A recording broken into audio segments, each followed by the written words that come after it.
pandemic has upended everything in our lives, and many of your organizations have been closed for extended periods of time, while others have been deemed essential and haven't had a moment to breathe. Despite these challenges, nonprofit fundraising has still been a priority. Here today, we have 3 speakers in nonprofit leadership roles who have made sure that the fundraising goals of their organizations could continue and as well as succeed.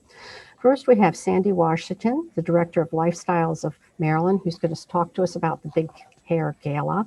And then Susan Vogel, the Chief Development Officer for Melanoma Research Foundation. And many of you will remember that she was somewhat recently the Director of the Charles Regional Medical Center Foundation. So she's going to be talking to us about the experience with pivoting their wine gala and a wine festival and how that was accomplished. And then Leanna Bennett, who's the event coordinator for Melanoma Research Foundation, where Susan is now working, is going to give us a perspective of how to do things well beyond the location where you are in different cities, perhaps in different parts of the world. So we want to give each speaker a chance to introduce them a little further, but we'll start with Sandy, who will talk about her event, her organization, and what she's learned and how they did it.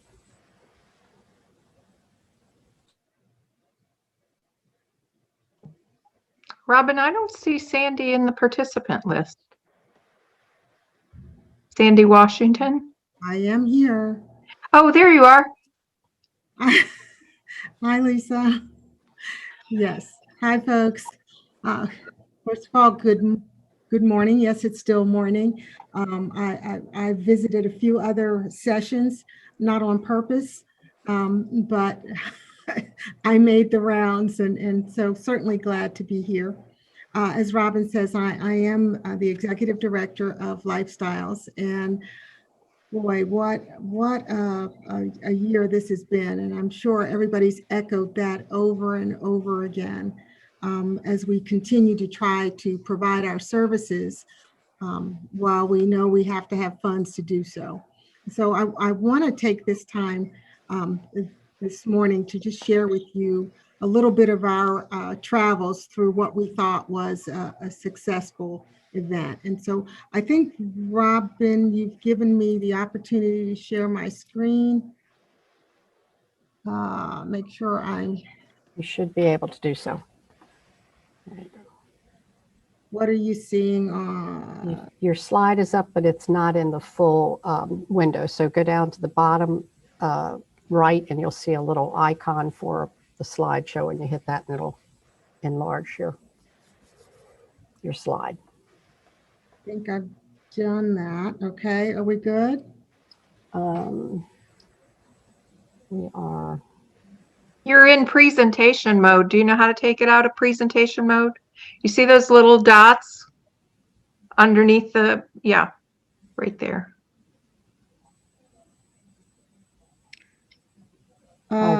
Presenter view, yes. Presenter mode. Is that where I am? Are you up the top? Well, why don't we continue? Yeah. Because let's see. Sorry, I thought we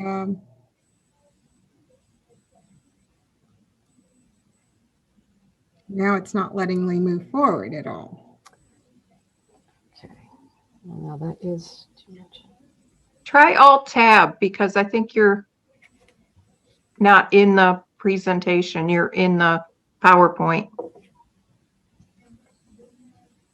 Okay. I'm just going to try to just move forward, if that's okay. Yeah.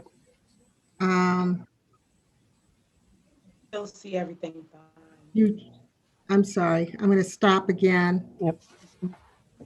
And just give me a moment. I think I just sat in on a presentation about technology. I should not have left. So if you would just give me a moment and I will open this back up.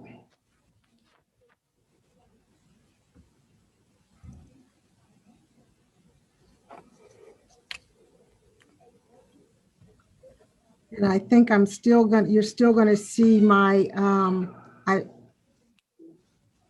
sorry, you're still going to see my presentation mode. You're That's okay. You Up to you. can make it a little smaller if you want, but we can. Yeah, we'll be happy to follow along. Okay, thank you. But go ahead and share the screen so we can see the presentation. Okay. There you go. And am I sharing? Once you, Okay. there. All right. I'm just going to go on through this. Yep. We'll make it through.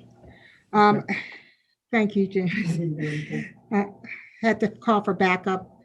So I just want to share with you a little bit about this whole fundraising during this pandemic, a little bit about who we are, what our needs are, and then the commitment for this signature event, as well as I think to get a good perspective of this is to look at what the success of this event has been for the last 2 years. And then, you don't think about successes as having a downfall, but there are some downfalls to previous successes. And then looking at our greater need, this huge idea that came up, and thinking bigger rather than smaller, and looking at our team, we decided to go big or go home, and then looking at our success. First of all, as an organization, who we are, I mean, hopefully most of you may have heard about Lifestyles and what we do, but across the gamut, we deal with a large underserved population. And our idea really is to make sure folks have a home, that would like to have a home, or sheltered, that no child goes to bed hungry ever, and that people have access to quality physical and mental health services. And each family could, in our wildest dreams, become self-sufficient, and everyone that can and is able to would earn a living wage. And so when we look at our programs and services, it runs the gamut from our homeless services to transportation. But the key to this is this big hairball, and what this event was doing was focusing on our women and children in crisis. And they come through every part of our programs. They could be homeless, they could be living in a home with insufficient funds or life skills, or adequate transportation, or any of those things. So just to know that it's through every vein of what we do. Well, out of all of this, having a need and knowing that there are needs out there, I think every nonprofit, even from new nonprofits to those that have been around for years, know that you have to have advocates. And we call those our gladiators. And we all have those folks that take an interest and have a heart for what we do and want to take a part in that and play a part in that. Well, we had a couple of gladiators, Darlene Breck and Ann Reese became our gladiators. And these gladiators, they championed our cause. They had a heart for women and children, especially those that were dealing with domestic violence, and they got on board. These gladiators were able to connect with influencers within our community, and they were able to make the ask. Some of us, we're good at asking for blankets and washcloths and towels, but when it comes to asking, could you contribute $5, $10, $15, $20,000, we're still at the blankets and the washcloths and the toothbrushes. But you need people that have a willingness and are comfortable with making that ask. And these folks were comfortable with making the ask, and they were able to rally the troops. They were able to get, not only were they interested, they were able to get other people interested. And through that, they made a commitment that they would take for 5 years. They would do an event each year for 5 years to raise a total of $500,000 for the organization. to support women and children in crisis. Well, for me, that was absolutely fantastic because no one in our organization really had the focus on fundraising and raising dollars and doing that, because anybody that does it, you know, it takes a lot of time to organize and strategize and look at what's the new thing that you can do out there. What isn't the hospital doing? What isn't the next group doing? What's going to be new that we're not trying to do something that someone else is already doing? Because I think that's important in with nonprofits and in fundraising, that we look at something different that doesn't take away. So and so that we can still support those that are out there. Well, these two came up with this idea of the big hairball. Yes, I took time in telling people it was not about cats. The hairball was nothing like that. So being able to explain what this big hairball was and sharing that and the uniqueness of it, that it wasn't just a fashion show, it was something bigger than that. It was something that was taking us to another level of being able to share with folks the fun of a fashion show, but then taking it to the point of looking at hairstyles, and everything was surrounded about the hair and the costume. And so we had a wonderful group of folks that came together to make this happen, bringing in stylists and artists and all of these folks that were interested in doing this. The head you see to the side of this, the big hairball mascot, was done by a local artist that just did all of this out of paper mache, and it was just incredible to see this put together. I think part of this is being able to share with you what went from there. After 2018, the first big hairball was named Carnival Chaos. And I laughed with the team because I said, if you didn't want a lot of chaos, we shouldn't have named that Carnival Chaos, because putting it all together kind of did that. But the next year we went with Search for Atlantis. And I wanted to share with you the conversion of what we had at that time. The largest venue in the county was the J.C.'s Hall. And if you look at these pre-COVID pictures of transforming the J.C. Hall to an underwater adventure, even in our VIP lounge, of course, during COVID, you would never see this group of people and crowds again. And I have to share, because every time we post something on social media, I have to let people know these are pictures prior to COVID. Please don't attack us. This is what happened prior to that. But this was the life we had prior to that. Being able to come together and gather and being able to socialize for a purpose, knowing that we were having fun, but we were doing it to, in some cases, save lives of people that were either homeless or at the brink of being homeless, or just trying to maintain employment and needed transportation, all of those things. But this was the part of the folks helping us through this entire process. I'd like to see if I can share with you, so I think you'll get a better picture of what we had to transform once you see what we did. And so I'm going to try to see if I can do this in a full, I don't know.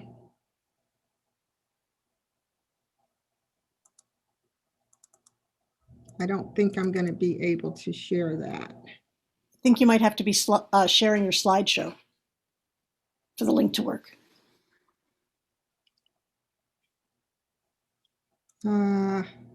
Okay. I don't think that's going to work for us. Everything I thought would go wrong, yes, it did. I think if you hit control while you click on that link, it might let you, it might make it a hyperlink for you. So good.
see all of our locals, our sponsors were actually, they made sure we spotlighted them throughout this.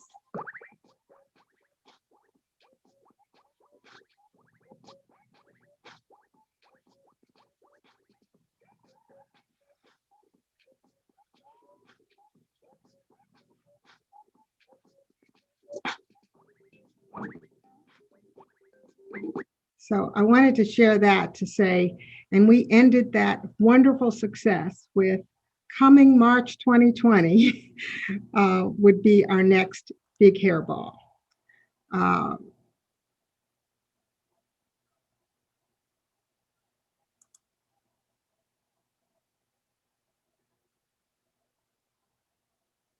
We know that did not take place. And so, am I frozen or are we still there? You're still there, but you have to stop your screen share. Okay. There you go. So that didn't take place. And as we looked at what was going on, we had to, when I talk about the downfall of success, every event for 2 years was sold out immediately. There were no tickets to be found. As I said, we were in the largest venue that we had. And we were looking at 2020. We had gone out and actually gotten tents and set up so that we could expand the venue to be able to put more people outside, to put our VIP section outside, being able to do all of those to actually address the response that we had gotten from people. With all of that being said, we felt like what could possibly go wrong, and like everyone else, COVID hit. And so we had our commitments to our sponsors, although each of our sponsors, I have to say, during this time, did not say, not one of them talked about returning funds. They understood this situation, but I think as a committee, we had a commitment and we felt that we wanted to fulfill that commitment. And we had through advertising and other things, but we just felt like having this event was really necessary. And so we thought we would postpone it until September, feeling that surely by September, this pandemic would be under control. As we all know, that did not take place. So looking at what would happen next. As you would have it during the pandemic, those that were in crisis, the crises increased. There were more needs. And then how do you take $100,000 out of your budget when things were still going on? And so we worked at how do we continue to do this even during this pandemic? And it was a great idea.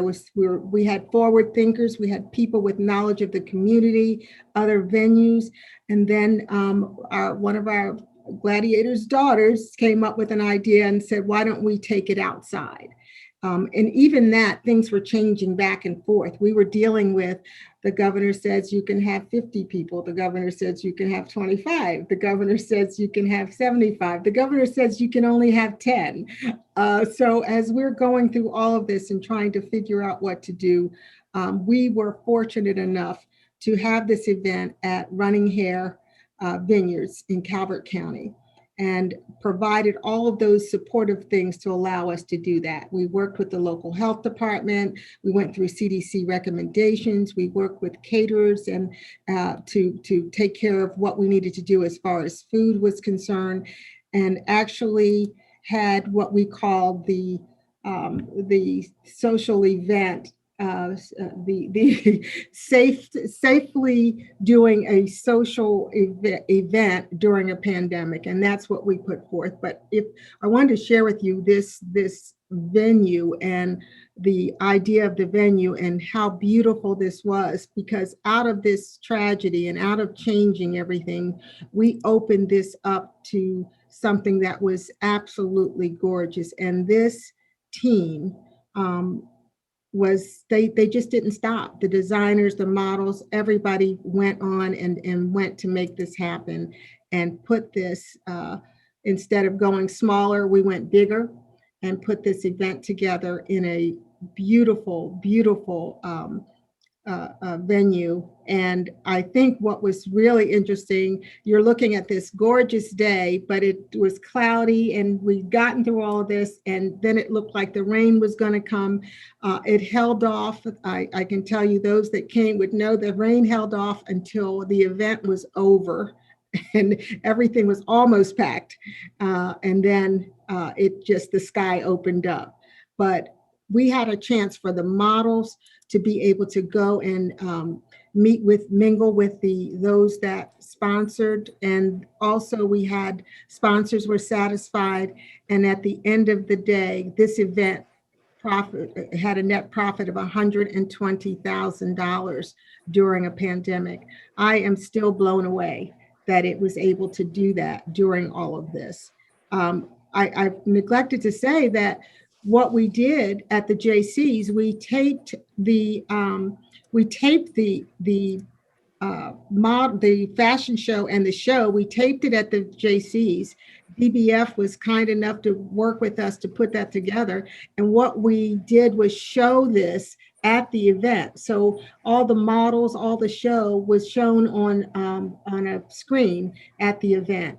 And we went through this whole process to get through all of this. And I think the bottom line and the takeaway for me in all of this, as nonprofits, we're always challenged to make a way, I say out of no way, but what seems to be impossible. And this pandemic was yet another challenge for many of us. And I think the bottom line is that we have to continue to think creatively, because we know that everybody talks about returning to norm. Normal will never be as we knew it. There will be that new norm. And so any questions? I hope this just shows that we talk about resiliency. I hope it shows that this was one way that this organization faced what we thought couldn't happen, and we rode it through, and it did. Okay. Any questions? Well, it might be helpful to reveal the polls as well that you're all asked to respond to, if I could open it up. And the first question is, did your organization cancel? And over 78% of you said, yes, we had to cancel. And then as to, did you pivot or not? And let me see what the answers are there.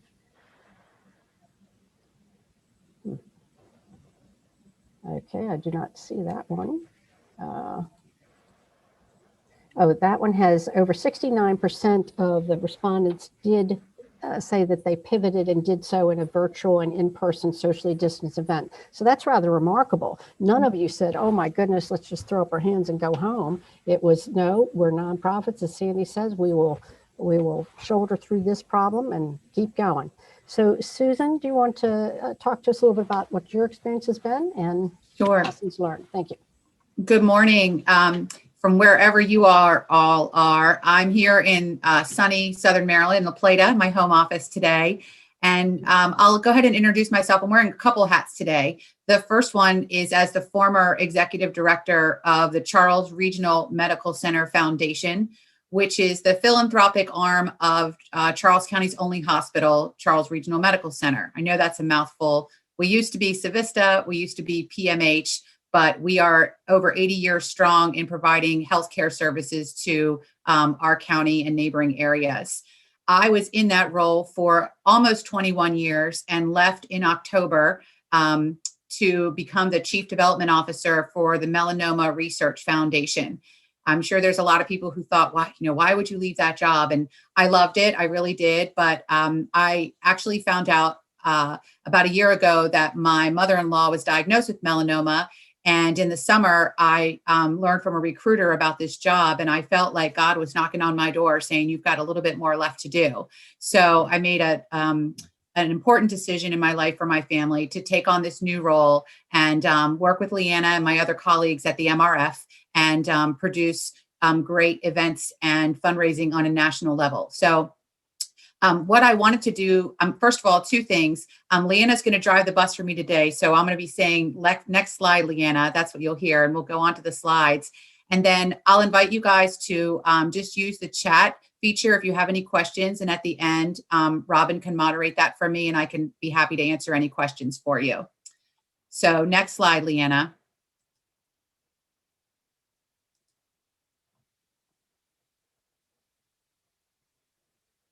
Perfect. So just a tiny bit of background. The Medical Center Foundation is actually Charles County's only hospital's philanthropic arm. So we raise funds through community events, fundraising, direct solicitation for all of our programs and services at the medical center. Capital needs, programmatic needs, and anything that the hospital invests in our community. So we have about, I'd say about 500 to 600 births a year, about 70,000 people that come through our emergency room in an annual year, and a little over 15,000 surgeries. So we're a strong and growing, vibrant part of our organization and one of 12 hospitals in the University of Maryland system. Our foundation is what I would call event-centric, which means that the majority of our fundraising came through events. We did do some major gift work and some grant work, but that makes up kind of a small part of our overall fundraising. So you'll see in a few moments, we're going to talk about our wine tasting event and why it was so important to host it and continue to provide something for the community. We can go to the next slide, Leanna. The challenge was actually the Hospital Foundation's autumn wine tasting. I'll take you back over 20 years ago when I became the director. And I came in December of 1999. I was expecting my second baby. And the foundation had proudly come off their first fundraiser of the wine tasting. They had raised $7,000 and had spent $6,000. So a net profit of $1,000 at just a community member's home, sharing wine and cheese and talking about the mission of the medical center.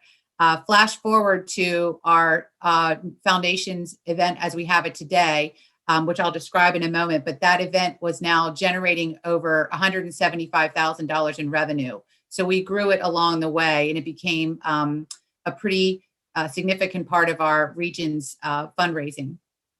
So when you think about this time last year, we had the uncertainty of COVID and had a plan in the spring and the summer, again, based on what Sandy had talked about with the governor's orders, the county's orders of capacity, things like that. We did over in our heads over and over again, kind of a risk assessment. Should we do this? Should we not? What is the community going to say if a hospital who's dealing with COVID patients hosts an event that may or may not be perceived as COVID compliant? So what we did is we also realized that our venue was closed. We used a county-owned historic site, the Port Tobacco Courthouse, and it really translated us to think about considering a location or transition for our signature fundraiser.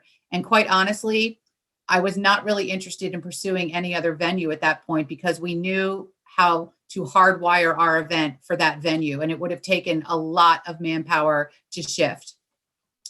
Again, I go back to the public perception as a nonprofit for a healthcare institution. What are you doing hosting an event for a large crowd? How can this be? And trying to wave off any negative public relations in our community. Can we do this? Should we do this? And I'll just note that the words hybrid, the word virtual, weren't even a thing at that point. Think about a year ago, you weren't really using those words necessarily unless you had a hybrid vehicle. So it was just very challenging times, and we were trying to figure out the best way to approach this. We'll go to the next slide. So here's lesson number 1. Be like the duck. You can be calm and ruffled on the surface, and you are paddling like heck, or whatever other 4-letter word you want to use, underwater. We really need to take a leadership role. It was the hospital's wine tasting. It's our region's most anticipated fall fundraiser. We had grown this thing to have over 1,000 guests, pre-sales only. You could not get tickets at the door. It was an outdoor tented event with, a dozen food vendors, 30 plus wines, a huge silent auction, and a revenue budget of $175,000.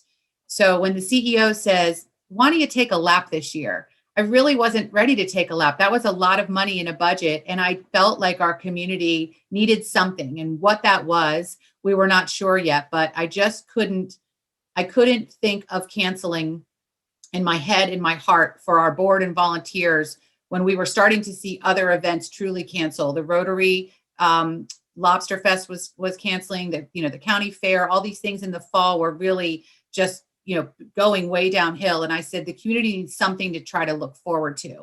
So that's where we try to keep that calmness about us and produce something that people could resonate with.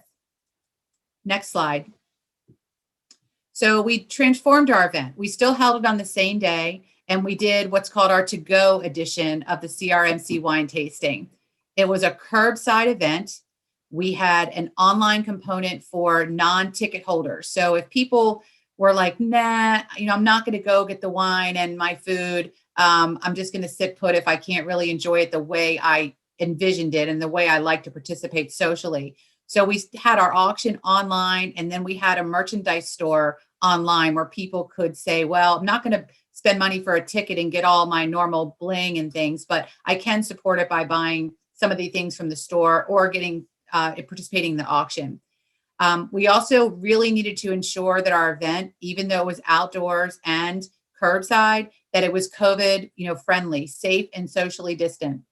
We knew that all eyes were going to be on us as the hospital to make sure that it was safe and everything that we had for PPE was in place.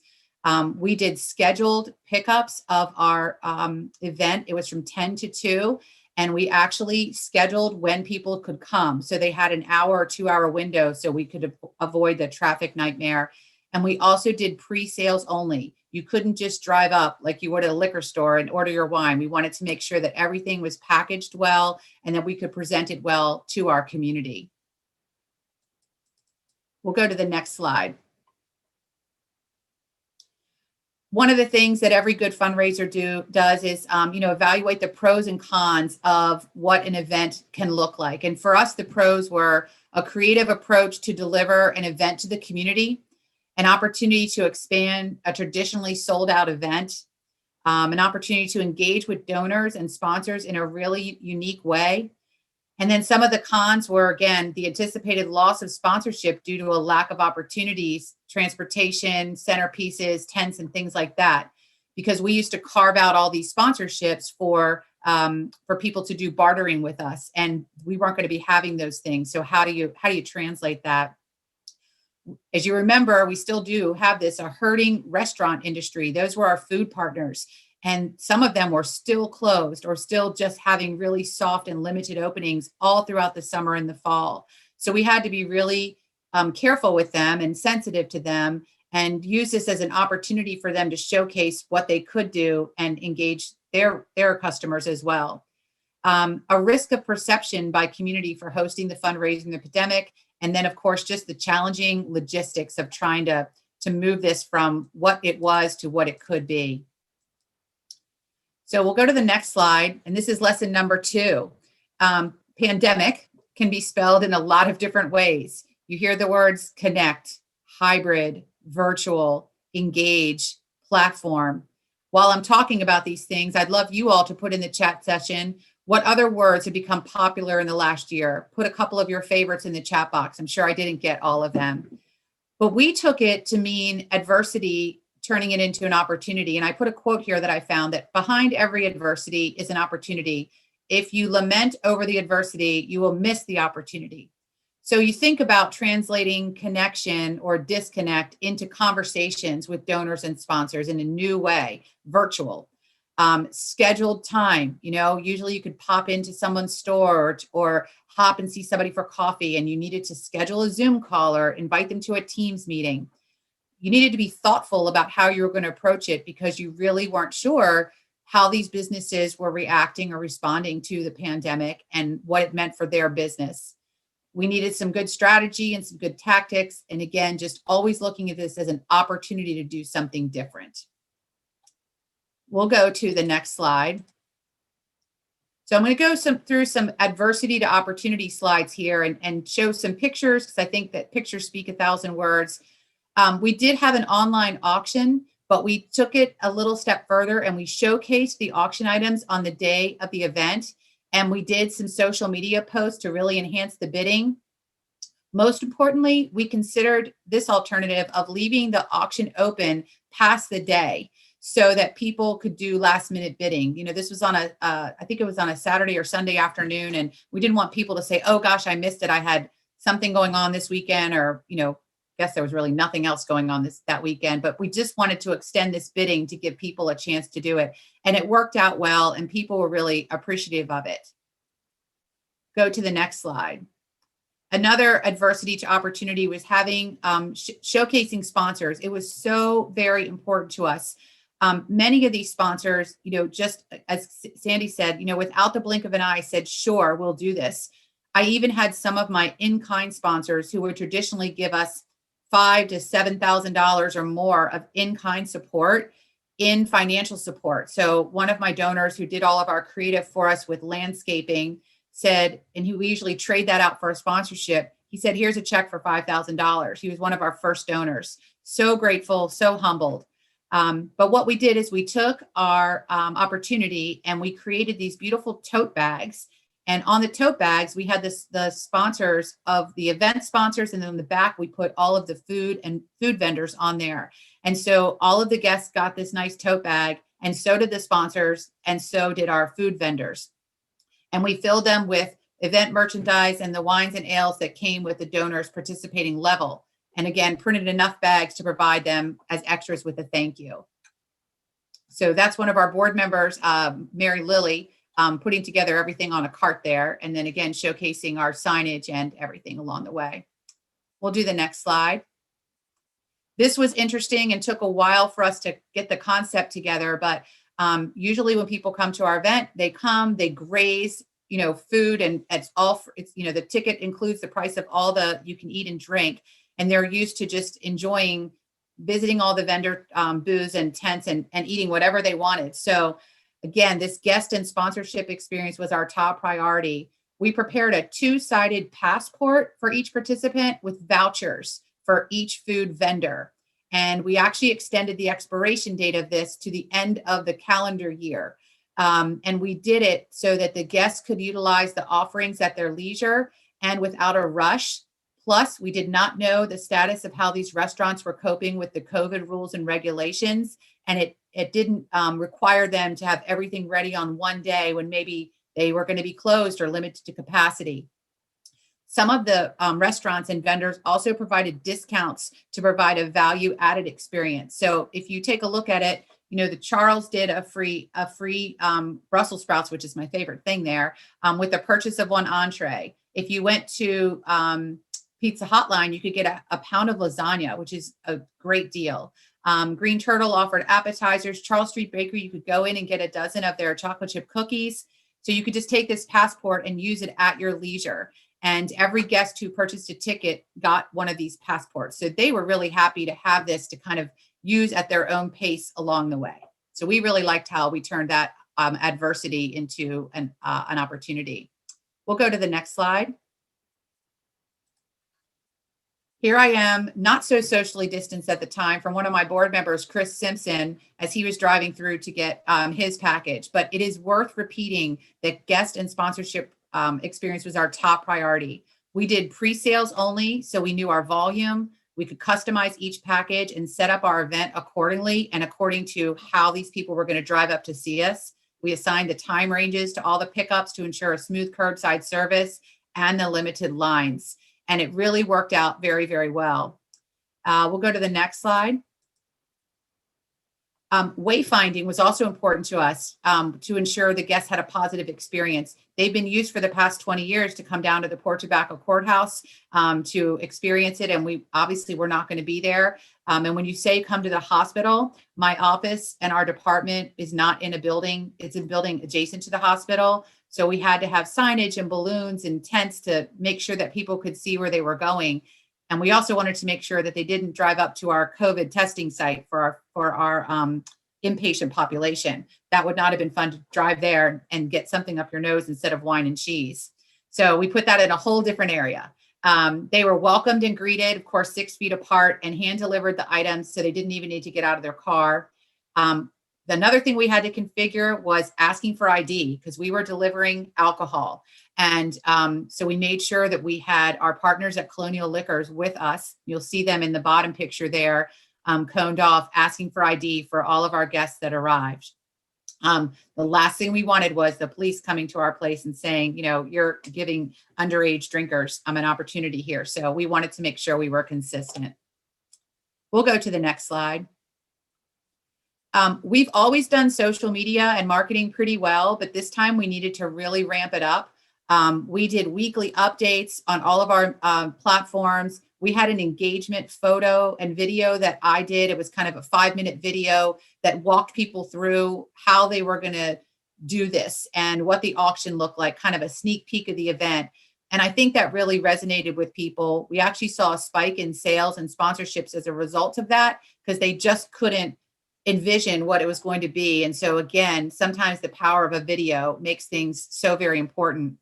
And then we had some real great partnerships and collaborations. You'll notice on the bottom picture, Cabot Cheese, they got on board with us and donated about 25 packages with all of those items that you saw there. And we did kind of a little raffle for all of our guests that could pick up and win this, this contest from them. And of course, who doesn't like cheese with a little bit of their wine? And then you'll see on the left-hand side, we did really cool merchandise. We did fleece blankets that said hashtag 6 feet apart. We did some stemless plastic wine glasses, and of course the tote bags. And we were able to sell these items online, and we sold out pretty quickly with some of these unique ways of selling and generating additional revenues. We'll go to the next slide. So I wanted to share real quick before I tell you about my position transition. We were usually raising around $175,000 from this event and netting probably about 135 from it. Probably cost us about 60 to 70 in a good year to host this. We ended up netting about $70,000 from this curbside event, and we were thrilled. Our expenses were just about $12,000 to $15,000, which was remarkable to be able to host what we did. What we, of course, missed was our 1,000 guests, so we did have a large number of people support us with sponsorships and the online merchandise and the auction. And again, a number of patrons came and picked up their bags with their wine and all of their goodies and their passports. But we clearly did not have the volume of guests. And I think it really had to do with the fact that they felt like they didn't want to ruin a good thing. If they couldn't come to our wine tasting like they remembered it, they just didn't want to participate. And we were okay with that. We were satisfied in what we were doing.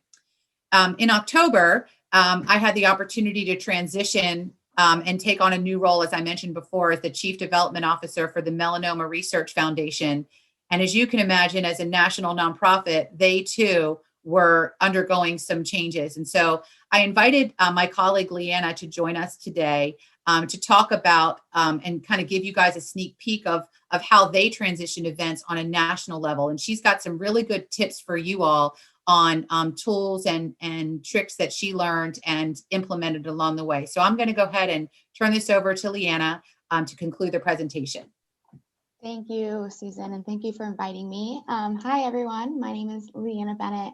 I am the events manager with the MRF. I support the entire organization and all of our various external events that we produce for our community.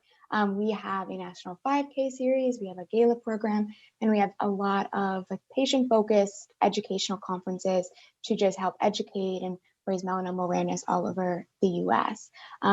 As you can predict, all of those events I just mentioned turned virtual in 2020. We, same way as Sandy and Susan mentioned about their own personal events, we did not want to cancel. So we were really adamant of trying to figure out a best way to make these events virtual or still engage our community. One way that we did that is we kept our silent auctions.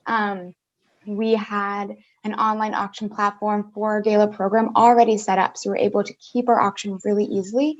But what we did was we really tweaked the way we marketed this program. In the same way as Susan mentioned, is we highlighted different items. We had a whole week-long campaign kind of just really pushing the silent auction for one of our galas and highlighted a different item every single day to really kind of generate the extra excitement about the event, generate the kind of push the bids and make it a little competitive. We sent out extra text messages to the community saying, did you get your bids in, and things like that to really just keep the community engaged and keep them remembering and keeping us at the forefront of their of their minds. Something that we did learn quickly about these virtual events and auctions and giveaways that we were doing is shipping costs. When we were budgeting for 2020 pre-COVID, we had a lower shipping budget and we had to quickly shift some of our other line items to accommodate for the additional shipping that we had to do. We did a lot of it in-house, obviously, took a lot of manpower, but it was something that was important to us to keep shipping these thank you cards and these prizes and these auction items to our community. And we just had to kind of tweak that budget and that mind shift to our community. And then speaking of just the budget, we started thinking about what tools did we have that we could repurpose. So what platforms did we already have in-house, and maybe we weren't using them correctly, or maybe we could use them in a different way. Something we started using was actually Google. We weren't sure what we wanted to do with these events, and we weren't sure what our community wanted. So we actually asked them.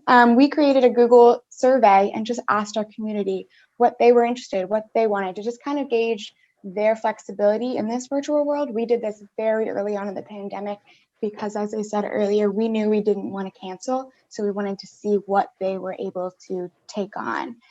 We actually were able to use this Google form to use to collect race results for our virtual 5Ks. So we sent out a survey, made it public on our website, pushed out via email and on our social media, and asked our attendees to submit their times for us. We encouraged them to walk in their own neighborhood safely with their family and submit their times so we could all collect the results here on a Google Sheet, which the survey actually generates itself. So there's no manual labor for us. We created this survey and it was populating the results, their steps, their activity, and people really loved seeing other community members also getting out and walking in honor of a loved one.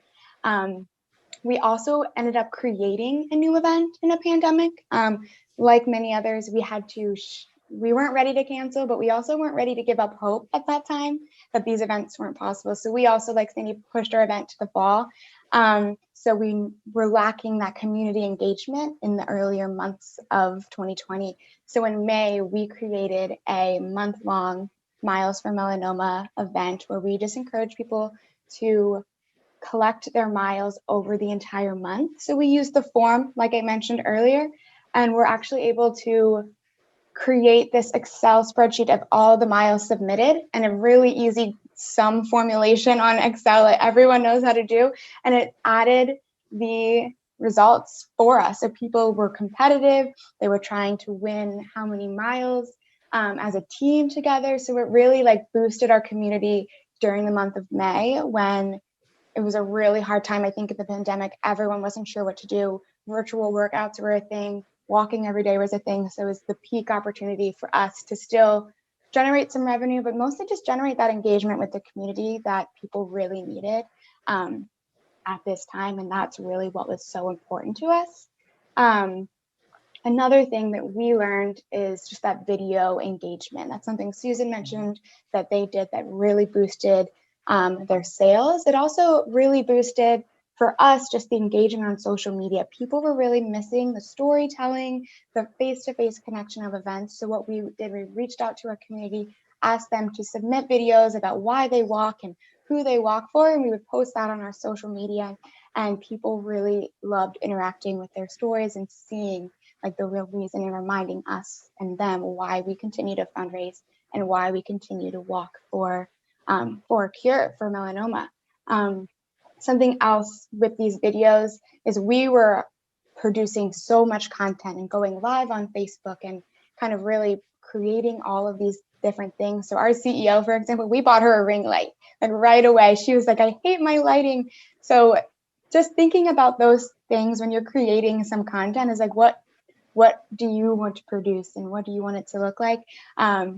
we knew right away that she's like, I need a better setup. So we helped her create a better setup. And we also started planning ahead that maybe she would go into our office, which is located in Washington, D.C. by herself. So she would be safe. But we had a nice like backdrop set up for her to make sure it was still professional. So we started thinking of what we were producing and how we could like create a higher quality product at the end of the day.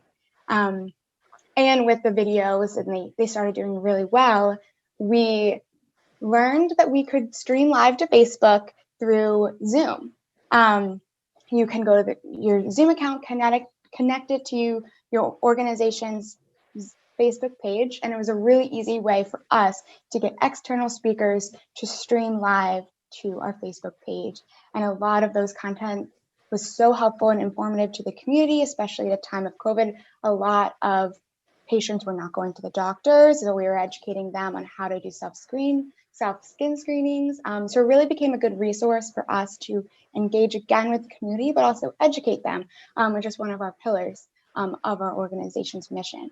And with these educational pieces, we actually created a sponsorship opportunity out of this kind of new discovery that we could achieve. And we created this Ask the Expert series to where we would get a corporate sponsor to come in and bring some key opinion leaders to our community and get some face time to teach them about various topics of melanoma diagnosis and treatment and different ways to really help them make sure they're still getting the correct resources, even though we're all kind of just staying at home, putting a pause, and we didn't want that to happen. We did not want education to kind of stand still.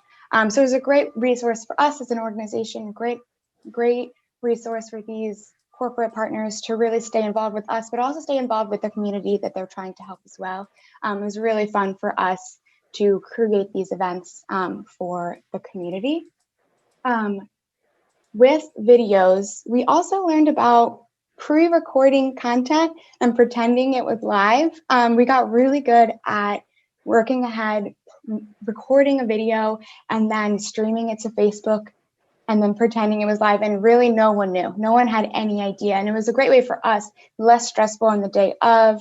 It was really easy to work ahead, and it kind of really paid off, and I definitely recommend. We would just literally Zoom meeting and just record on Zoom, and then it's an easy way to record and film content when we can't be together. So it was a really fun learn that we were able to utilize in all of the events that we produced in 2020.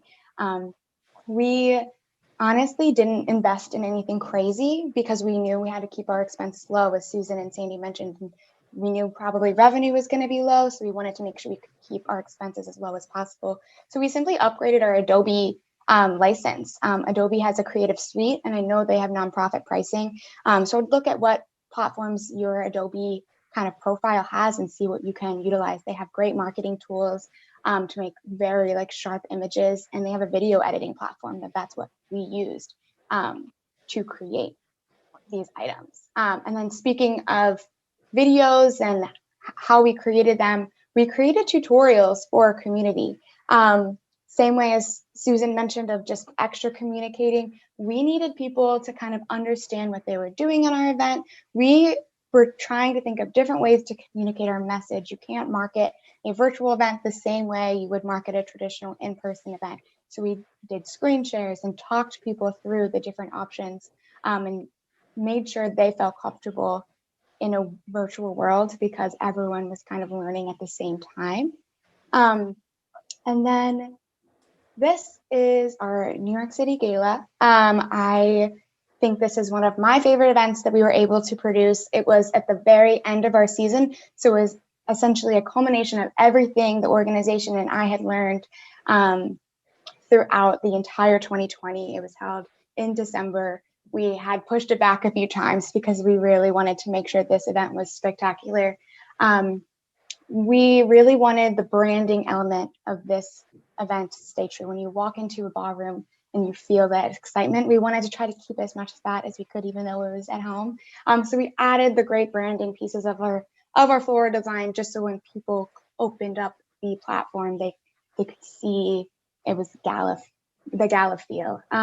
We also wanted to make sure we continue to recognize our sponsors. this was a slideshow that would play on a loop, and it would have different ads that we collected from our sponsors. It just showed a lot of different logos and special messages in honor of the honorees that we had. We just wanted to make sure we gave them just as much or more exposure this year, because we were so grateful that we still had so much participation from them. We honored and kind of really put a lot of face time in our honorees, because we wanted them to feel special, even though they were being honored in a really weird year for everyone. So we wanted them to feel really special and just super highlight them, even though super unconventional. And then this group chat here, it was typing away all night long. People were just really excited to still have a way to gather and communicate with each other, even though they couldn't do it face to face. And then surprise, the gala was completely pre-recorded. We met with honorees and our MCs and wrote a script ahead of time. It was a lot of meetings. I had to meet with the different honorees and record their best takes of their acceptance speeches. And then my colleague edited the videos all together, and we played it, and no one knew it was pre-recorded. And it was so exciting that we were able to produce that. It was less stressful for me the night of, absolutely. And then we brought in a live auctioneer, so we only had to manage one live person, and he got in and encouraged bids and donations, and we were able to pull up a thermometer on the screen that would highlight the different names of people who made bids and donations, and really shout out those people, which again is what we really wanted them to have, that opportunity. So basically, those are the big takeaways I really learned in 2020. I really just think it's important to pivot and not be afraid to produce something different than what you've always done. I think also keeping what your audience wants and needs at the forefront, because that's who you're creating the event for. So really making sure that they're getting the best thing out of this. And then finally, I know Sandy said this and I fully agree, just be creative and ask questions. I had no idea what I was doing either, and I just asked questions. I read so many articles and tried to stay ahead, because I knew I was doing this for a really good reason. And that's something that I know all of us who work at our separate organizations, we have our mission focus, and it was really important for me to produce something very important and impactful. So I just encourage you guys to ask questions and to keep trying to find the best solution possible, and to reach out to us. Susan and I have, we've both created a lot of different events, and we'd love to chat and support. And I know we have, I think, about 15 minutes left in this presentation. If we could then, I guess, open it up to more questions or some more conversation. Yeah, Robin, what do you have for us for questions for myself or Sandy or Leanna? I don't see any questions in the Q&A right now, but I did want to open up, as we're waiting for some questions, to people who said that they also pivoted their event. Would someone like to unmute and tell us what you did and how well it went? There is a question in the chat, and it's, what platform did you use for this Culminating Gala? Yeah, so we actually used a webinar platform that we already had at our organization. It's called On24. We definitely did not think about it in the beginning. We had 5 galas in 2020, virtual, and two of them were actually just held on Zoom in different ways, until we decided to repurpose that On24 webinar platform into that gala platform. So that's one of the tips I gave earlier, is just to think about what you actually have and ways you can tweak it or shift it into creating something new. And it was really successful, and people really, they noticed the change between some of the Zoom galas that we had versus this On24, really just elevated. So other questions for our speakers?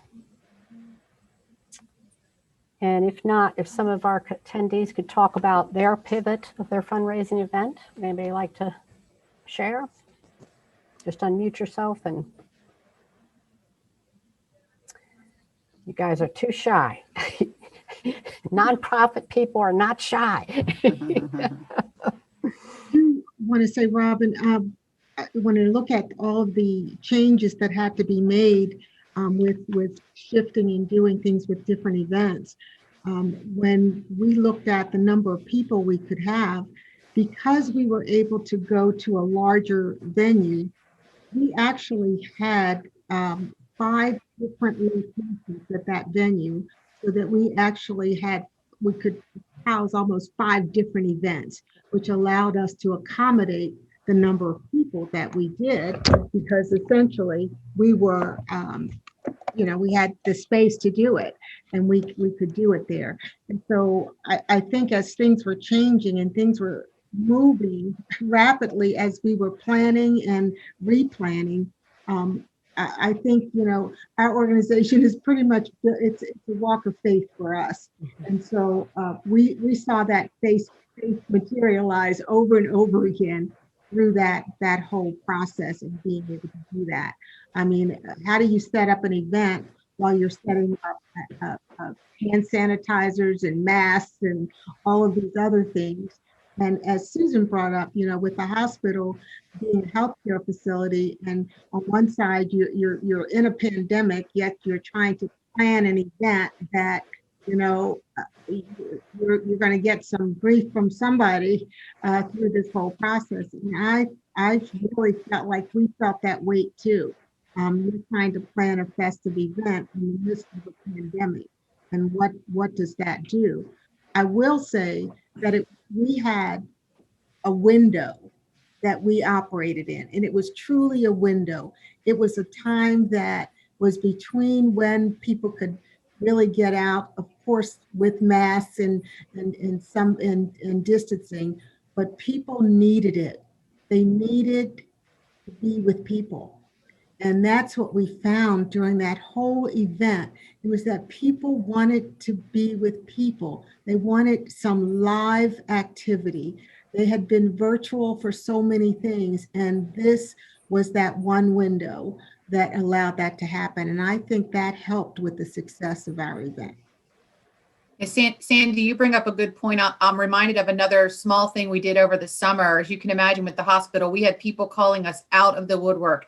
Can we bring breakfast to your staff? Can we bring lunch? Can we bring dinner? We've got pizza for the whole staff. We've got, whatever it was a ton. And all of that was driven through the foundation. And I was overseeing a staff of 2, again, under the pandemic. And so what we did is we said, this is great, but we're going to have it on one day from a certain window, and it's going to be drive-through. And we called it Thankful Thursdays. We ended up getting some attention from the DC media on it. They came down and interviewed us, because from 11 to 1, people could come and deliver their baked goods or whatever they wanted to donate, thoughtful cards. People donated Tide Pods so that we could get them to the staff, because they had to, clean their clothes so many different times, anything they could think of. And probably on an average of two times a day, I was taking a yellow wagon from my office over to the hospital to deliver treats to the staff. And there were some units I couldn't even go in because they were, kind of on lockdown with COVID. So again, trying times and trying to innovate and make sure that we weren't missing our donors, our generous donors who wanted to contribute to our frontline staff, and making them feel like they were heroes, which they absolutely are. I know Trinace has her hand up, wants to share a little something. Go ahead, Trinace. Yeah, hi there. More of a question. I think, and I'll just speak for myself, but I think some others might be in the same category. I personally love the numbers that, as far as the financial numbers that you all are sharing, and so many nonprofits are not, I'll use the word, as big as that, and generating those types of financial numbers. For smaller nonprofits who desire to grow to that level of donorship and sponsorship, what would your suggestions be as it relates to financial growth?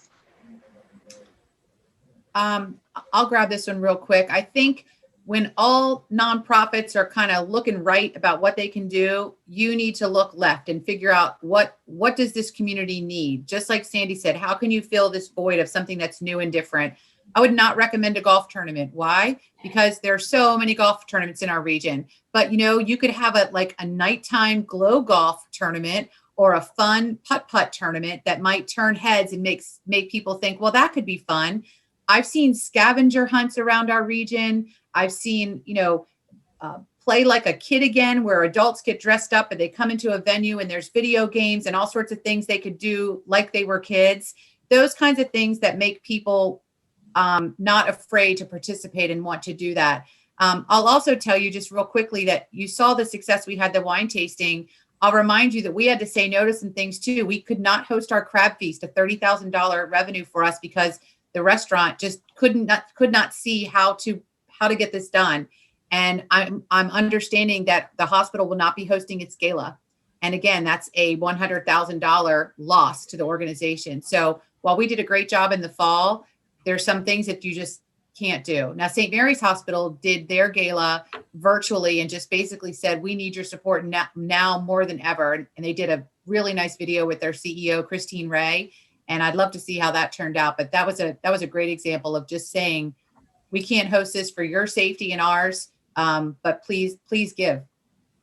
I love that. You've got me thinking about outside activities for the spring and the summer, beaches and a whole bunch of other stuff. So thank you. Another thing, we're all mission driven here. And so sometimes when you see another nonprofit doing something pretty unique, you just want to support it because it's your nature, right? So back during the pandemic, our local Humane Society was doing a thing where they said, if you make a donation to the Humane Society, we will draw a picture of your pet. And I thought to myself, my future daughter-in-law loves her dog. And so I made a gift to the Humane Society, sent them a picture of little Hamilton. And a couple weeks later, this beautiful portrait came back. And I was like, what a fun gift. And I felt good. And the Humane Society raised a little money. And then I was able to give that to my daughter-in-law and she loved it. Janice, I wanted to add one other thing to that. We talk about that. For the first time last year, we do a homeless walk every single year. And our goal was to raise $30,000. And I can tell you in previous years, we do it in the town of La Plata. We have to do all the planning. We map out a program book. You get a DJ. We get there at 6 o'clock in the morning to set up the tables. We have giveaways, all of that. Well, this year we did a virtual walk. And I want to say that each time we had not made our goal of 30,000, because by the time we bought T-shirts or bought giveaways and bags and all of that, and the time and effort to do it, we didn't make our goal. Last year we did a virtual walk, and we arrived here, put up a banner. A few of us walked, but people walked wherever they were on several days. The first time ever we made our goal. And it was no giveaways. We had the prizes that we did, and the folks that won the prizes, I thought it was great. They donated those prizes to families in need. So everybody won. I mean, so it was just looking at this event. Will we ever go back to the other way? I don't think so. I don't want to. Yes. Great point. Well, if there are no further questions or comments, I think it really warms your heart to hear how the audiences for these traditional annual fundraisers responded, and the commitment of the sponsors over time. So we see nonprofits having to be very resourceful and nimble, and yet I'm sure you left not only with some money for your organization's mission, but feeling so gratified by the response from the community as a whole. So lessons learned, people do want to be together even though we're in a virtual environment, and they all would miss those events. So thank you, all of you, for sharing as our speakers today, as well as for folks who came in with comments and suggestions.